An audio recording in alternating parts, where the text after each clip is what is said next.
বেশ কয়েক বছর ধরে 16ই আগস্ট খেলা হবে দিবস পালন করে রাজ্য সরকার। এই দিনেই কলকাতায় ভয়ঙ্কর দুর্ঘটনার সাক্ষী হয়েছিল ইডেন গার্ডেন। 1980 সালের সেই ঘটনার পরে এই দিনটিকে ফুটবল প্রেমী দিবস হিসাবে পালন করা হতো। সেই দিনটিকেই মুখ্যমন্ত্রী মমতা বন্দ্যোপাধ্যায় খেলা হবে দিবস হিসাবে ঘোষণা করে, যেদিনে রাজ্যের বিভিন্ন ক্লাব ও সংগঠন বিভিন্ন রকম ক্রীড়া অনুষ্ঠানের আয়োজন করে।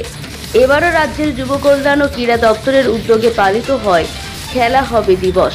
রাজ্যের 345টি ব্লক, 119টি পৌরসভা, 7টি পৌরসভা, 23টি জেলা, সদর ও জিটিএ এলাকায় নানা অনুষ্ঠান হয়। তেমনি গাইঘাটা যুব কল্যাণ ক্রীড়া দপ্তরের উদ্যোগে গাইঘাটা ব্লক প্রশাসন ও গাইঘাটা পঞ্চায়েত সমিতির আয়োজনে অনুষ্ঠিত হলো খেলা হবে দিবস। এই খেলা হবে দিবসের অনুষ্ঠানে উপস্থিত ছিলেন গাইঘাটার বিডিও নীলাদ্রি সরকার, জয়েন্ট বিডিও ময়ূখ ব্যানার্জি, গাইঘাটা পঞ্চায়েত সমিতির সভাপতি ইলা বাগচি, জেলা পরিষদ সদস্য অভিজিৎ বিশ্বাস সহ অন্যান্যরা। পশ্চিমবঙ্গ সরকারের পক্ষ থেকে মাননীয় মুখ্যমন্ত্রীর নির্দেশ অনুযায়ী আমাদের যুব কল্যাণ দপ্তরের আয়োজনে আমাদের ব্লকের খেলা হবে দিবস অনুষ্ঠান আজকে চলছে এই ঢাকুরিয়া হাই স্কুলের মাঠে। এখানে আমাদের দুটি কোচিং সেন্টার আছে আমাদের ব্লকে, তাদের দুটো টিম আছে এবং তার সঙ্গে আমাদের বিডিও একাদশ ভার্সেস সভাপতি একাদশ, সেই টিমেরও খেলা হবে। এর ফলে আমাদের এলাকায় যাতে কি খেলার আরও মান উন্নতি করা যায় এবং আরও যেন ছেলেমেয়েরা মাঠ খেলার সঙ্গে যুক্ত হয়, সেটাই আমাদের ব্লকের এবং গভর্নমেন্টের প্রচেষ্টা।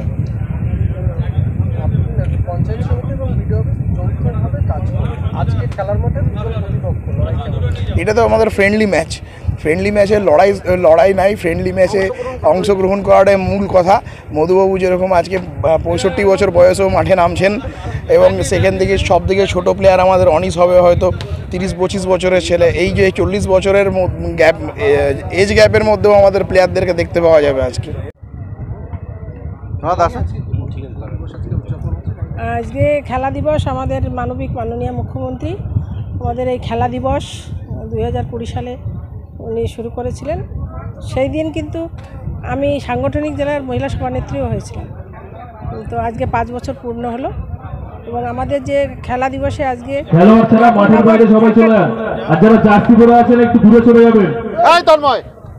ঠাকুরনগরের একটা টিম আছে আর একটা আমাদের চাঁদপাড়া কোচিনের একটা টিম আছে এবং আমাদের বিডিও একাদশ আর পঞ্চায়েত সমিতি একাদশের খেলা আছে। আজকের এনাদের আমাদের বিডিও অফিসে যে টিম খেলছে তাদের ফ্রেন্ডলি খেলা ম্যাচ, অ্যাকচুয়ালি আমাদের যারা বাইরের টিম আসছেন তাদের সঙ্গে আর কি লড়াইয়ের। আর এটা পঞ্চায়েত সমিতি এবং বিডিও এটা ফ্রেন্ডলি খেলা আমাদের খেলা। আমরা চাইছি যে সারা গাইঘাটার বাচ্চারা আরও খেলার দিকে এগিয়ে আসুক, কারণ খেলাধুলা তাদের শরীরের পক্ষে যেমন আমাদের দরকার, তেমনি বাচ্চারা যে মাঠে নামুক। মাঠের খেলাধুলা বাচ্চারা মোবাইলের সাথে ভুলেই গিয়েছে, সেটা আমরা চাইছি যাতে তাদের দিয়ে খেলানো যায়। কদিন আগে আমরা 13টা অঞ্চলের খেলা খেলিয়েছি। আজকে আমাদের খেলা দিবসে বিডিও অফিস এবং চাঁদপাড়া আর ঠাকুরনগরের খেলা।